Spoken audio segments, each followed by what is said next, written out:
So first of all, let's start our discussion on conduction process. First of all, ये जो conduction है, this is more prominent in solids. कहाँ पे ये prominent है? जहाँ पे जो molecules हैं, they are bound. वो अपनी जगह छोड़ के जा नहीं सकते. Solids और liquids के अंदर जैसे उसको हीट करो, they can move, easily move. ठीक है? तो ये जो प्रोसेस है कंडक्शन का, ये सॉलिड्स और लिक्विड्स के अंदर इतना प्रोमिनेंट नहीं है. Are you getting? So this is more prominent in, sorry, this is not prominent in liquids and gases, but more prominent in solids. ठीक है? So what is conduction? मैंने डिस्कशन कर ही लिया. It's a process in which heat is transferred. This is the short form for transfer, right? बार-बार use करूंगा, so don't get confused. From one part of body at high temperature to other part at low temperature through molecular collisions without any flow of matter.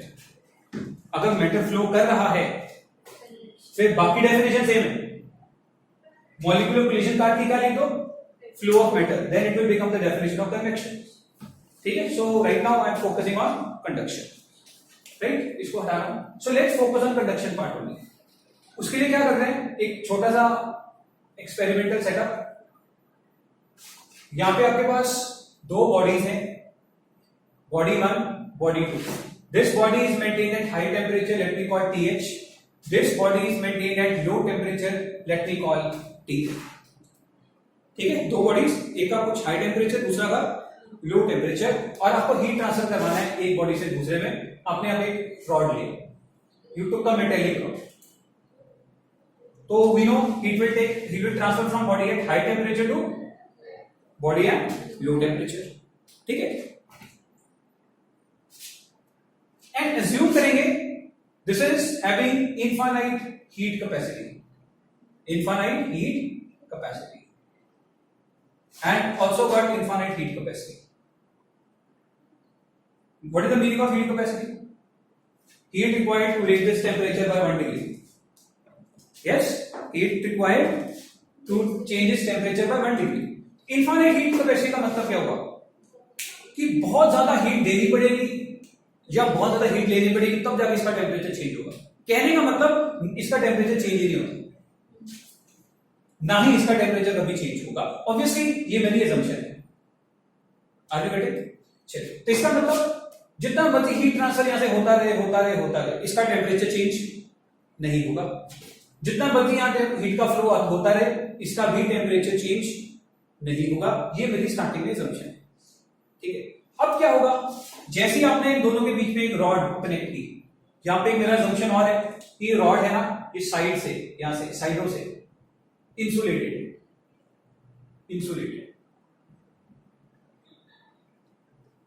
ठीक है? उससे मैं क्या मान के चल रहा हूं कि कोई भी हीट का ट्रांसफर साइडों से नहीं हो रहा है. ठीक है? यहां से हीट एंटर करेगी और यहां से हीट लीव कर सकती है. अगर मान लो यहां पे आपने इंसुलेट नहीं किया तो क्या होगा? यहां पे हवा के मॉलिक्यूल्स होंगे जो इसके कांटेक्ट में आएंगे. ठीक है? वो गर्म हो जाएंगे, ऊपर जाना स्टार्ट हो जाएंगे. सो वहां पे कन्वेक्शन स्टार्ट हो जाएगा आपका, तो आपका एनर्जी का लॉस होगा वहां पे. ठीक है? तो यहां पे मैं I am saying it is insulated so that no energy transfer takes place from the sides. ठीक है? All energy transfer take place from through cross section. This from here it will energy will enter और here that energy और heat will leave. ठीक है? So only I am assuming only one process is happening of energy transfer, that is called conduction. ठीक है? तो starting में क्या observe करेंगे? मान लो कुछ मॉलिक्यूल्स है, मैं कुछ मॉलिक्यूल्स बना रहा हूं. सबसे पहले ये एंड और ये एंड, अभी हीट का ट्रांसफर स्टार्ट नहीं हुआ, अभी मैंने जस्ट लगाया. ठीक है? सबसे पहले ये जो मॉलिक्यूल्स हैं जो बिल्कुल यहां पे हैं, इसको हटा दो. यहां पे जो मॉलिक्यूल है ये सबसे पहले गर्म होंगे. they will gain energy. The moment they will gain energy, what will happen? They will start vibrating vigorously. अच्छा, स्टार्टिंग में रेस्ट के ऊपर कभी नहीं होते मॉलिक्यूल, इतना बात में याद रखना है आपको. पहले भी वाइब्रेट कर रहे हैं, लेकिन हाँ, बहुत ज्यादा एम्पलीट्यूड नहीं वाइब्रेशन का. जैसे इसको हीट मिला, इसका जो एम्पलीट्यूड है वाइब्रेशन का, दैट इंक्रीजेस. पहले ऐसे वाइब्रेट कर रहा था, हीट मिलने से, थर्मल एनर्जी गेन करने से स्टार्ट वाइब्रेटिंग लाइक दिस. ठीक है? और जैसे हम लोगों ने डिस्कशन किया वहां पे, ये अपनी एनर्जी को ट्रांसफर करेगा. Due to collision, and that collision may not be physical, ये कोलिजन दूर से भी हो जाता है, जैसे वो मैग्नेट की एग्जांपल ही हम लोगों ने। Again it will start vibrating, ठीक है, इसका टेम्परेचर बढ़ गया, इसने एनर्जी इसको ट्रांसफर किया, अगेन इसने इसकी भी एनर्जी इंक्रीज हुई, इसका भी टेम्परेचर बढ़ गया। सो धीरे धीरे what you will find, rod का टेम्परेचर धीरे धीरे बढ़ना स्टार्ट हो जाएगा। Are you getting my point of view? ये जो हीट ट्रांसफर हो रहा है from high temperature to low temperature, इस स्टेज को ना you can divide into two parts. एक को बोल सकते हो ट्रांजिएंट स्टेट, ठीक है। What is transient state? Transient state का मतलब होता है इंटरमीडिएट स्टेट। जैसे आपने टैप को ऑन किया और पानी फ्लो हो रहा है इस डायरेक्शन में, ठीक है, पहले यहां पे पानी भरेगा, फिर यहां पे पानी भरेगा, फिर यहां तक पहुंचेगा, फिर यहां तक पहुंचेगा, और बाद में क्या हो जाएगा, एक जैसा पानी फ्लो कर जाएगा। ऐसे ही होता है।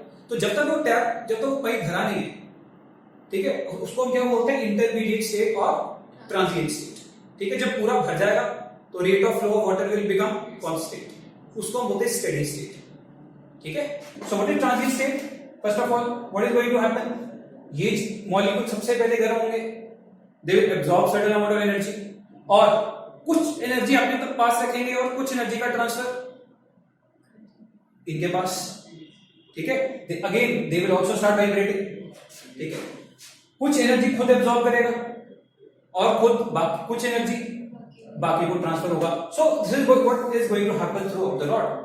कुछ एनर्जी रखेंगे बाकी इधर, कुछ एनर्जी रखेंगे बाकी इधर, कुछ एनर्जी रखेंगे बाकी इधर, कुछ रखा बाकी इधर, कुछ रखा बाकी इधर, सो ऑन एंड सो फोर्थ, ठीक है। तो इसके पास सबसे ज्यादा एनर्जी है, इसके पास उससे कम एनर्जी है, इसके पास उससे कम, इसके पास उसके कम, so on and so forth, ठीक है। This is what happens in transient state, while energy is starting to transfer from first molecule to last molecule. तो धीरे धीरे क्या होगा, पहले इसका टेम्परेचर TH, ठीक है, अभी यहां तक हीट पहुंची नहीं, फिर इसका टेम्परेचर बढ़ेगा। स्टार्टिंग में तो पूरी रॉड किसके ऊपर थी, रूम टेम्परेचर पे, जो आपने जस्ट इंसर्ट ही किया था। इसका टेम्परेचर बढ़ा, फिर इसका, फिर इसका, फिर इसका, फिर इसका, फिर इसका, फिर इसका, और इसका और इसके टेम्परेचर सेम होगा या अलग अलग होगा? अलग अलग होगा। क्यों? कुछ एनर्जी ट्रांसफर हुई है, कुछ इसने एब्जॉर्ब की है, इसने कुछ एनर्जी एब्जॉर्ब की और कुछ इधर ट्रांसफर किया, ठीक है। तो इसका टेम्परेचर हाईएस्ट, फिर उससे कम, फिर उससे कम, फिर उससे कम, उससे कम, उससे कम, उससे कम, so on and so forth. आगे बढ़े, और एक टाइम स्टेज ऐसी आएगी जब और एनर्जी एब्जॉर्ब करना ये बंद कर देते हैं, ठीक है। जब ये और एनर्जी एब्जॉर्ब करना बंद कर देगा तो इसका टेम्परेचर फिक्स हो जाएगा। जब ये और एनर्जी एब्जॉर्ब करना बंद कर देगा, इसका टेम्परेचर फिक्स हो जाएगा, इसका टेम्परेचर फिक्स, इसका टेम्परेचर फिक्स, इसका टेम्परेचर फिक्स, इसका टेम्परेचर फिक्स। इसको बोलते हैं टेम्परेचर ग्रेडियंट, ठीक है। क्या बोलते हैं? Temperature gradient. अच्छा, इसका क्या मतलब है कि वो फर्दर एनर्जी एब्जॉर्ब नहीं कर रहा, पीछे तो एनर्जी लगातार आ रही है, क्या मतलब है?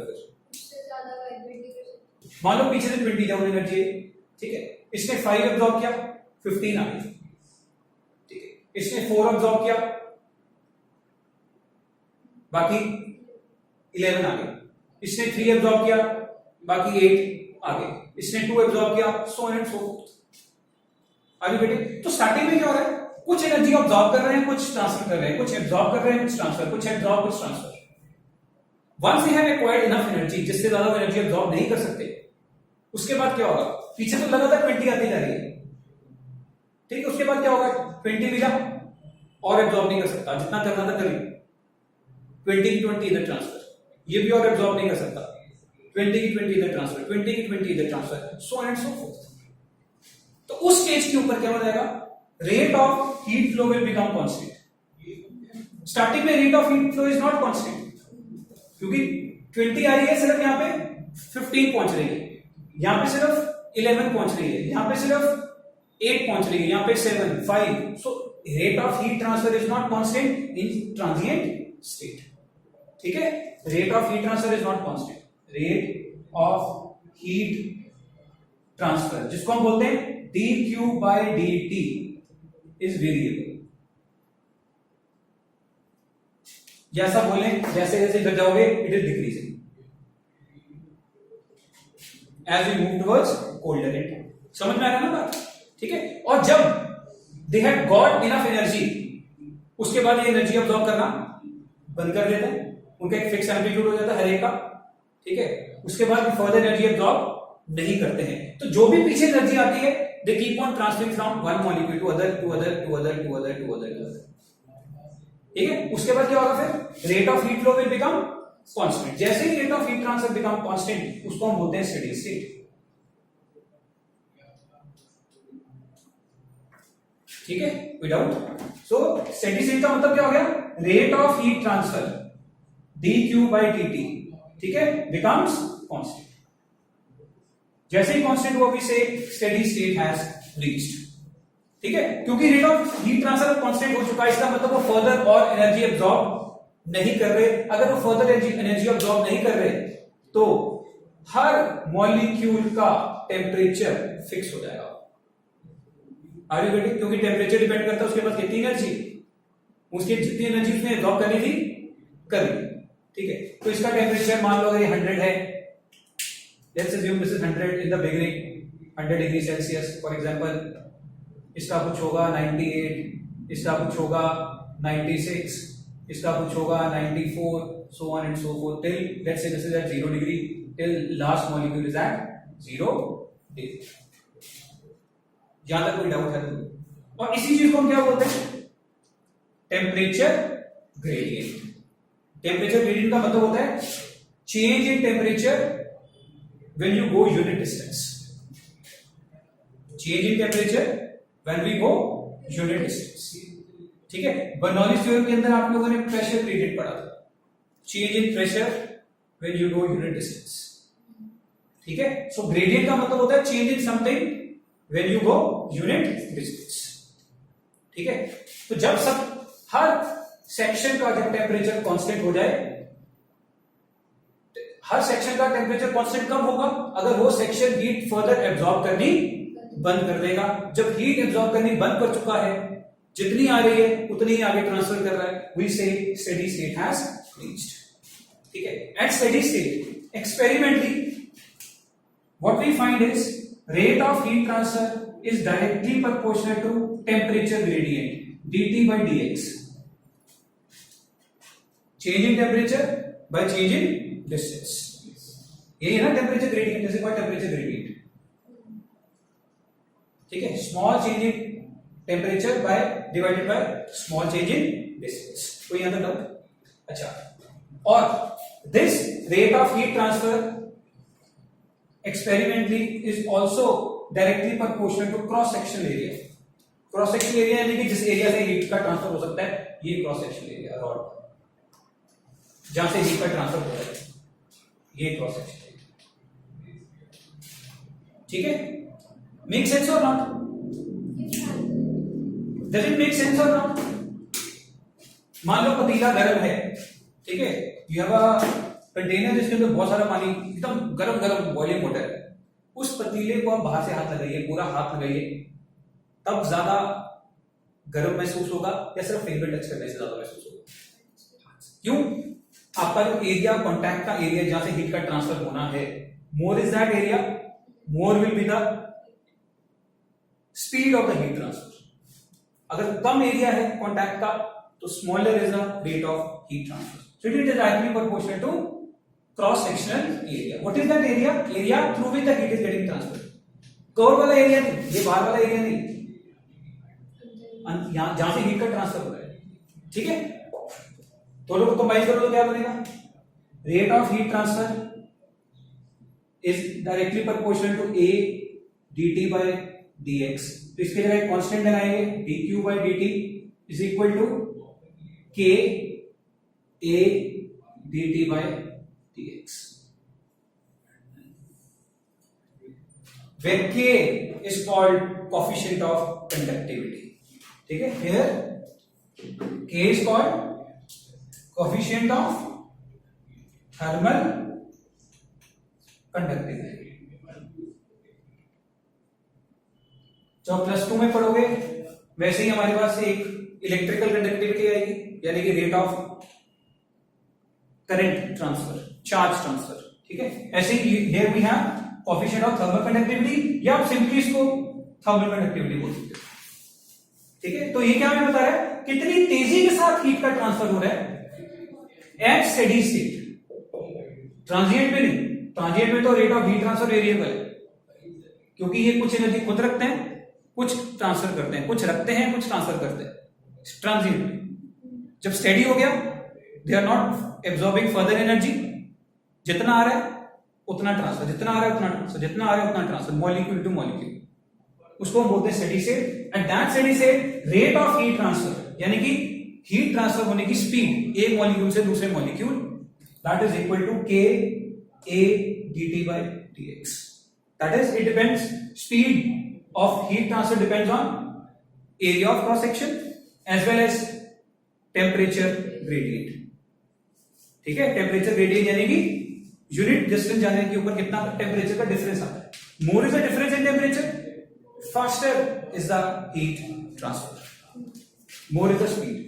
अच्छा, इसकी जगह में I am going to use a simple called h, so don't get confuse. h में किसके लिए यूज करूंगा, रेट ऑफ हीट ट्रांसफर के लिए, ठीक है। This is equal to k a dt by dx, कोई डाउट, राइट। नाउ इसको हीट करंट भी बोल सकते हैं, हीट करंट, ठीक।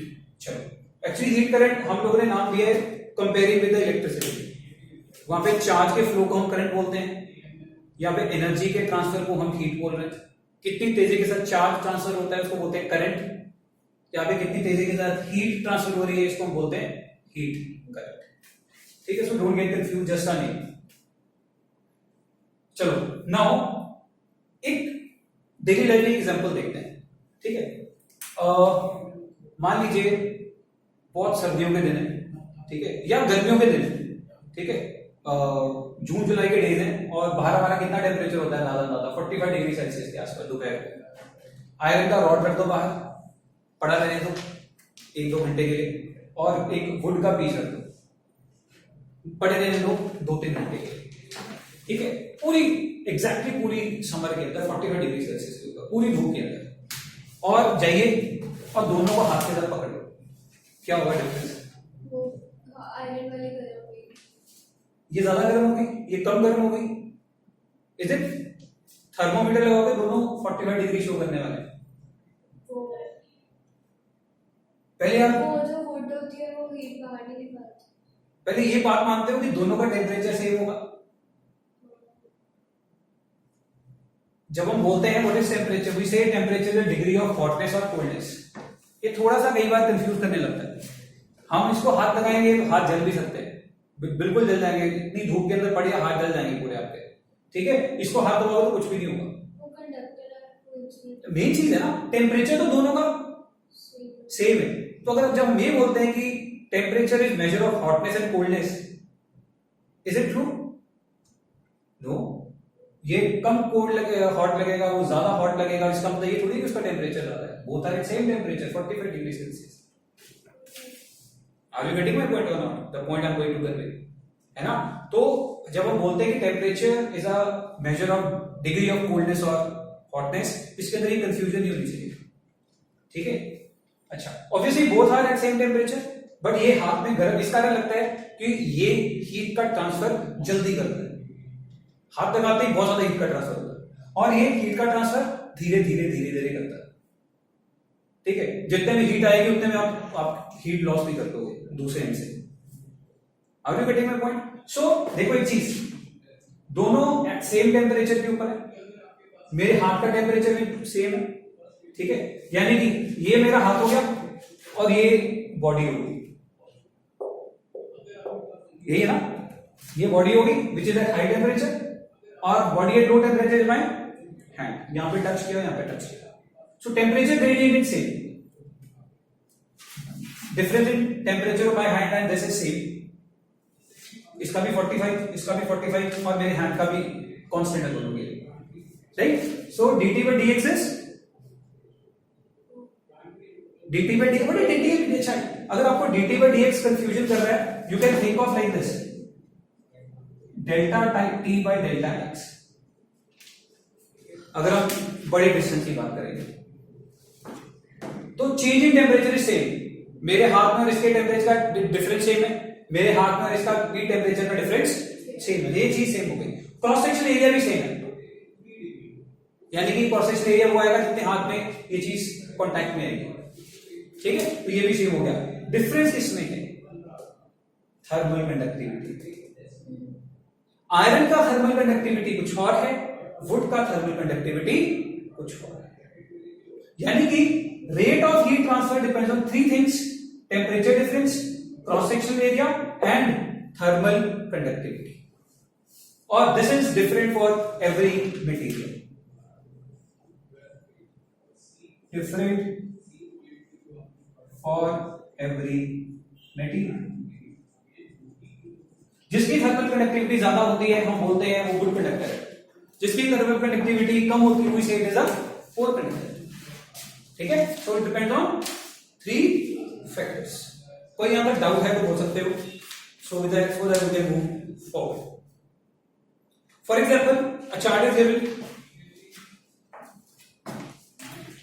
मटेरियल्स पहले मेटल्स हैं, फिर नॉन मेटल्स हैं, फिर गैसेस है ना। Out of all these materials, silver has got highest thermal conductivity, यानी कि सिल्वर के अंदर जो हीट का ट्रांसफर है वो सबसे तेज है। फिर copper, aluminium, brass, steel, lead, mercury, उसके बाद आपके पास नॉन मेटल आ जाते हैं, ठीक है। नॉन मेटल्स आप उनकी थर्मल कंडक्टिविटी देखोगे तो बहुत ही पुअर है, 0.15, 0.8, 0.2, 0.04 समथिंग लाइक दिस। और मेटल्स की 400, 300, 200, 100, very very large thermal conductivity metals के केस में। कोई यहां पर डाउट?